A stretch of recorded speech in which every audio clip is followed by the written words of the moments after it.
Good morning everyone. Deepti S के education hub channel पर आपका स्वागत है।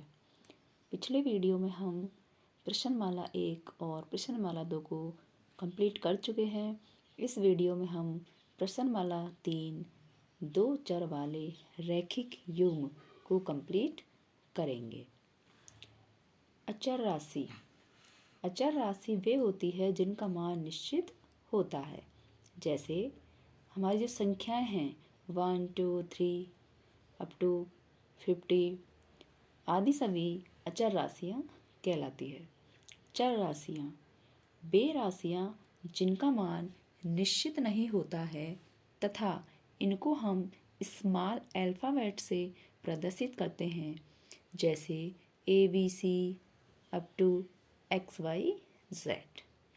दो चरों का मान ज्ञात करने के लिए हमें दो रैखिक समीकरणों अर्थात एक रैखिक समीकरण युग्म की आवश्यकता होती है तथा चरों का मान हम दो विधियों से हल कर सकते हैं। फर्स्ट है ग्राफीय विधि एंड सेकंड है बीजगणितीय विधि। ग्राफीय विधि के द्वारा हम समीकरणों को ग्राफ पेपर पर हल करेंगे, जबकि बीजगणितीय विधि द्वारा हम तीन विधियों का अध्ययन करेंगे। फर्स्ट प्रतिस्थापन विधि या सब्स्टिट्यूशन विधि, सेकंड विलोपन विधि या एलिमिनेशन मेथड, थर्ड वज्र गुणन विधि या फिर क्रॉस मल्टीप्लाई मेथड। वज्र गुणन विधि को इस बार हमारे सिलेबस में से हटा दिया गया है, इसलिए हम केवल दो विधियां प्रतिस्थापन और विलोपन विधि का अध्ययन करेंगे।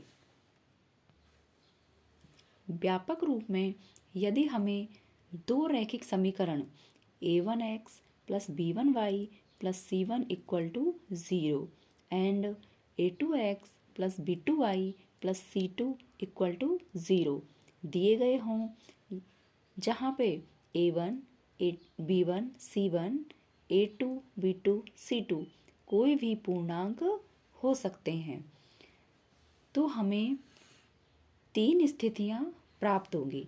फर्स्ट, यदि a1 upon a2 is not equal to b1 upon b2, अर्थात a1 और a2 का भाग करने पर और b1 और b2 का भाग करने पर यदि दोनों का मान बराबर नहीं आएगा तो रेखाएं प्रतिच्छेद करेंगी, अर्थात हमें अद्वितीय का मतलब होता है केवल एक हल प्राप्त होगा और इसके हल संगत होंगे।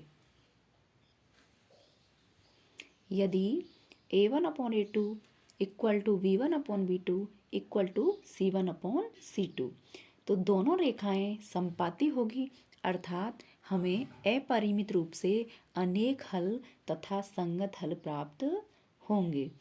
थर्ड स्थिति है a1 upon a2 equal to b1 upon b2 is not equal to c1 upon c2, अर्थात दोनों रेखाएं हैं हमें समांतर प्राप्त होंगी तथा समांतर जब रेखाएं होंगी तो इनका कोई भी हल नहीं होगा और हल जो होगा वो असंगत होगा। प्रश्नावली 3.1 का यदि हम क्वेश्चन देखें कि हमें रैखिक समीकरण युग्म दिए गए हैं, हमें पता लगाना है कि रेखाएं समांतर होंगी या समपाती होंगी या फिर एक बिंदु पर प्रतिच्छेद करेंगी। दिया गया है 5x minus 4y plus 8 equal to 0 and 7x plus 6y minus 9 equal to 0। यहाँ हम देखेंगे कि फर्स्ट जो समीकरण है इसमें a1 equal to 5, b1 equal to minus 4 and c1 equal to 8। Next a2 का मान दिया है 7, b2 का मान 6 और c2 का मान दिया है -9। इस प्रकार जब हम a1 अपॉन a2 निकालेंगे तो हमें प्राप्त होगा 5/7। b1 बाई b2 का मान प्राप्त होगा -4/6 एंड तो हम देखेंगे कि जब 4 और 6 को हम 2 से डिवाइड करेंगे तो हमें -2/3 प्राप्त होगा। यहाँ हम देखेंगे कि a1 अपॉन a2 और B1/B2 इन दोनों का मान बराबर नहीं है। जब इनका मान बराबर नहीं है तो हमें C1/C2 निकालने की आवश्यकता नहीं है। इस प्रकार हम देखेंगे कि रेखाएं एक बिंदु पर प्रतिच्छेद करेंगी, अर्थात इनका जो हल होगा वह अद्वितीय प्राप्त होगा। अगले रैखिक समीकरण युग्म है 9x + 3y + 12 = 0 and 18x + 6y + 24 = 0। यहाँ हम देखेंगे कि A1/A2 का मान 9/18 अर्थात 9 से डिवाइड करने पर हमें 1/2 प्राप्त होगा।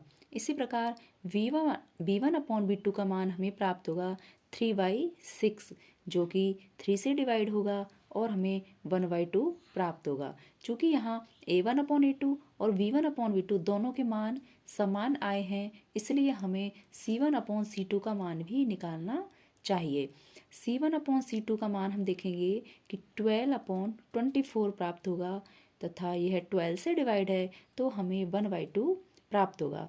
यहाँ हम देखेंगे कि A1/A2, B1/B2 और C1/C2 तीनों का मान समान है, इसलिए ये रेखाएं जो हैं वो समपाती होंगी। नेक्स्ट क्वेश्चन है 6x -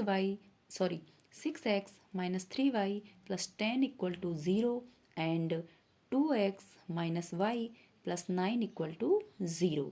यहाँ हम देखेंगे कि A1/A2 = 6/2। ये 2 से डिवाइड है तो हमें 3/1 प्राप्त होगा। इसी प्रकार V1/B2 = -3/-1, यह भी 3 से डिवाइड होगा और हमें 3/1 प्राप्त होगा। इसी प्रकार C1/C2 = 10/9। यहाँ हम देखेंगे कि A1/A2 और V1/V2 दोनों के मान तो समान है, लेकिन C1/C2 का मान अलग है, इसलिए ये रेखाएं समांतर होंगी। यदि आपको हमारा चैनल अच्छा लगे तो हमारे चैनल को लाइक कीजिए, सब्सक्राइब कीजिए एंड शेयर कीजिए। मिलते हैं नेक्स्ट वीडियो में। Thank you.